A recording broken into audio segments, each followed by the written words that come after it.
এদিকে নিম্নচাপের প্রভাবে রাজধানীতে হচ্ছে বৃষ্টি। এই বৃষ্টি অব্যাহত থাকবে আগামীকাল পর্যন্ত।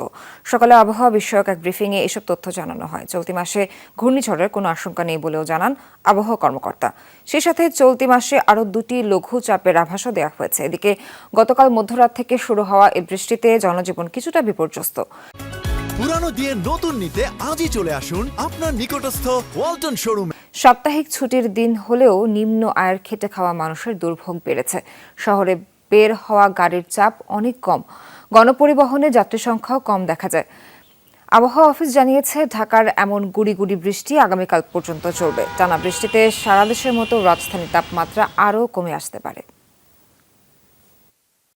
অতিরিক্ত বর্ষার কারণে জনজীবনে একটা দুর্বিষহ, রাস্তাঘাটে অফিস আদালতে যেমন আমরা একটা অফিসে বদ দিয়েছি, যাইতে পারতেছি না। বসে আছি আমরা, যাত্রী নাই রাস্তায়। বৃষ্টির কারণে লোকজন কম বের হয়েছে, সেই জন্য খ্যাপ একটু কম। আমরা আশা করছি আগামীকাল থেকে বৃষ্টি অনেকটা কমে যাবে এবং পরশুদিন থেকে মোটামুটি সারা দেশে বৃষ্টি অনেকটা ড্রাই আউট হয়ে যাবে। প্রায় খুবই কম বৃষ্টির সম্ভাবনা আছে পরশুদিন।